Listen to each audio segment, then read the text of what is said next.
நம்மளாம் ஒரு நபரை கூப்பிடணும்னா ராமசாமி, குப்புசாமி இந்த மாதிரி தனித்தனி பேர் வச்சு தான் கூப்பிடுவோம். ஆனால் இந்த ஊரில் வந்து அவங்களுக்கு தனியாக விசில் அடித்து தான் கூப்பிடுவாங்க. ஐ மீன் தனியாக டியூன் இருக்கும் அவங்களுக்குன்னு.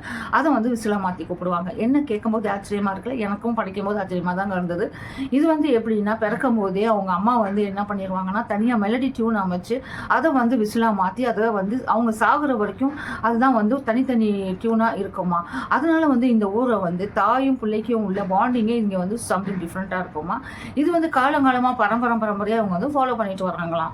ஏன் அப்படி கூப்பிடுறாங்க அப்படின்னு கேட்டாக்கா, அவங்க வந்து அங்கே உள்ள ஜியாகிரபிக்கல் சுச்சுவேஷன் அப்படி அங்கே வந்து மலையும் காடும் இருக்கிறதுனால தூரம் வந்து வாய்ஸ் போய் சேராது. ஸோ கம்யூனிகேஷன் டிஃபிகல்ட்டியாக இருக்கிறதுனால அங்கே வந்து இந்த மாதிரி ஒரு கட்டமைப்பாக இருந்திருக்கு. ஸோ ஒரு நபரை கூப்பிடணும்னா அவங்களுக்குன்னு தனி டியூன் இருக்கும்.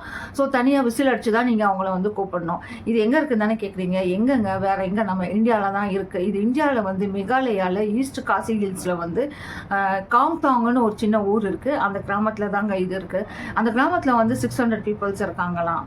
மேகாலயா வந்து ஆக்சுவலி ஒரு அழகான டூரிஸ்ட் பிளேஸ் கூட. ஆனால் உண்மையிலே இந்தியாவில் வந்து இந்த மாதிரி அழகான விசித்திரமான உண்மைகள் வந்து பல நிறைஞ்சிருக்கு.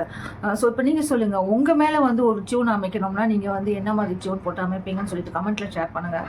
இந்த மாதிரி குட்டி குட்டி தகவல்களுக்கு என்னுடைய சேனலை சப்ஸ்கிரைப் பண்ணிக்கோங்க.